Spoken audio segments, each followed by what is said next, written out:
আজকে একটা ঘটনা পড়ছি, হাকিম আক্তার সাহেব রহমতুল্লাহ আলাইহি লেখছেন তার কিতাবে। এক হুজুর বলে এক এলাকায় এসে ওয়াজ করতে রোজার আগে আগে।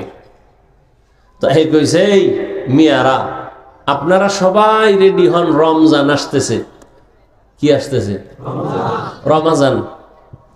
সবাই রোজা রাখবেন। তো এলাকার মানুষ এতটাই যে মূর্খ, জাহেল, এরা বুঝে না রোজা জিনিসটা কি।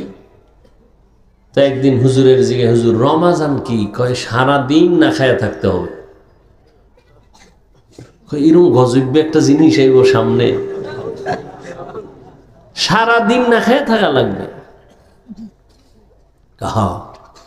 বরকত আছে অনেক। বরকত পরে পারবো কিনা সারাদিন না খায়া থাক? হুজুর বুঝাইতেছেন অনেক সওয়াবের কাজ।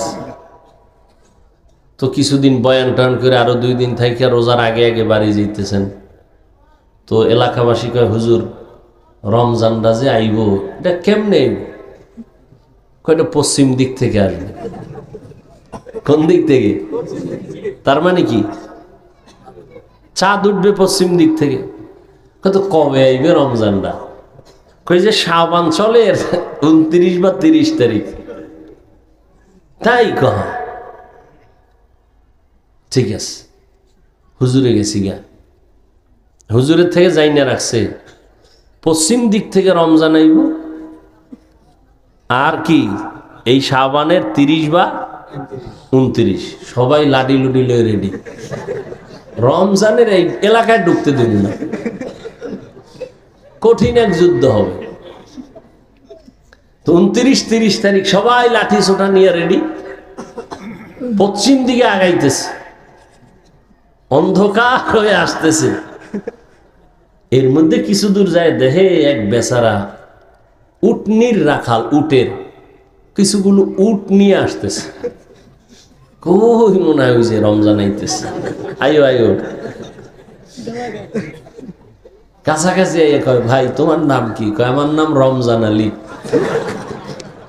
হুজুরে তোমার কথা কইছে, হুজুরে তোমার কথা বলছে। আর দেরি নাই, এলাকাবাসী বুঝেন গণভিডা জীবন যাক। না খাওয়ানি তুমি আইলে আমরা না খাই থাকতে হবে সারা দিন, না এই গজব এলাকায় ঢুকতে যাওয়া যাবে না। পিডায় বেউস বানায় হুজুরে রমজানের পরে আসছে এলাকায়, আবার মাঝে মাঝে আসে মানুষকে দাওয়াত দিতে। কি হালাত আপনাদের এলাকাবাসী যে রমজানের কথা বলছিলাম, কয় আলহামদুলিল্লাহ হুজুর আপনার দোয়ায়, আর এলাকায় ঢুকতে দেই নাই। কঠিন ভাবে সাইজ করছে। ওর যদি খোদায় কবুল করে, ওর হায়াতে আর আম এলাকায় ঢুকবে না এই রমজান।